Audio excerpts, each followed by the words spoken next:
तो गुन्हा मी केलेला आहे, त्यासाठी तुम्ही द्याल ती शिक्षा भोगायला बी मी तयार आहे. तुम्हीच आम्हाला सांगा आम्ही जगायचं का नाही ते. सरकार शेपूट हलवून हलवून मैस दमती पण पाठीवरचा कावळा उडत नाही, तसा आत्महत्येचा विचार आमची पाठ सोडित नाही.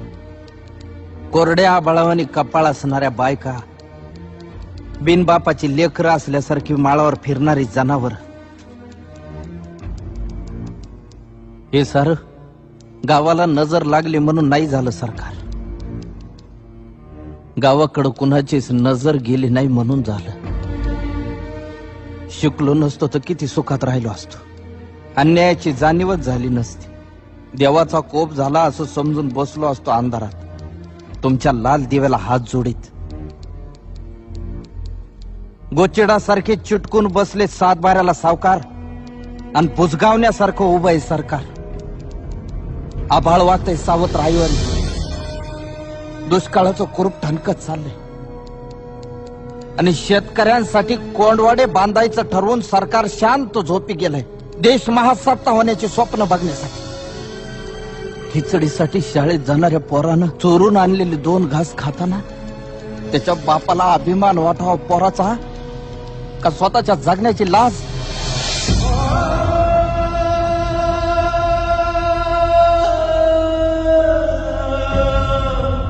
अजून अंत पाहू नका सरकार. शेताचा मसलवाटा झालेला आहे.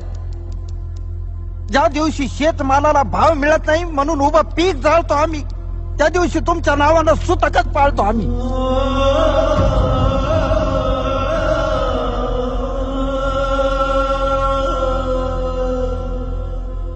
आता तरी विचार करा, नाहीतर 1 किलो गव्हासाठी तुम्ही 1 दिवस देश गहाण ठेवलेला असत.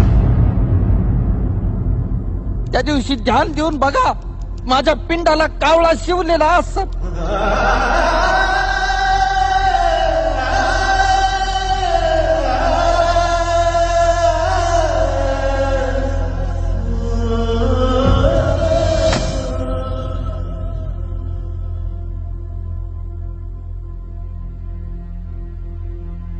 माझी काहीच तक्रार नाही.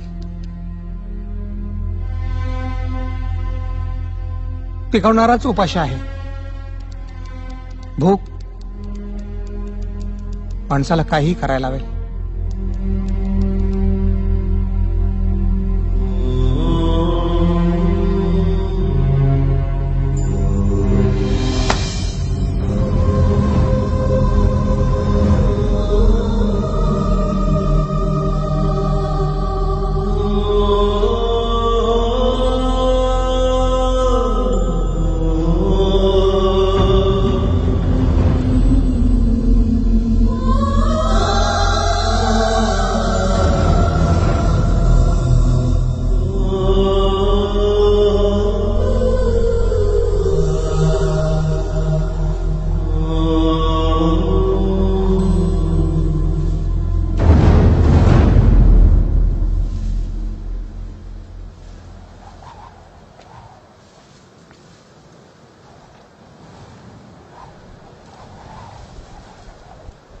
अशाच वावटळी उठायला लागल्या होत्या.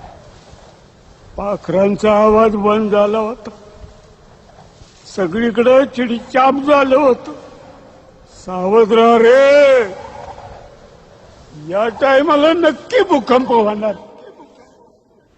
आत्महत्या आणि हिंसा हे कुठल्याही प्रश्नाचं उत्तर नाही. समाज व प्रस्थापितांनी आणि प्रामुख्यानं शासनानं शेतकऱ्यांचं दुःख समजून घ्यावं व माणूस म्हणून त्यांचं जगणं मान्य करावं, ही माफक अपेक्षा.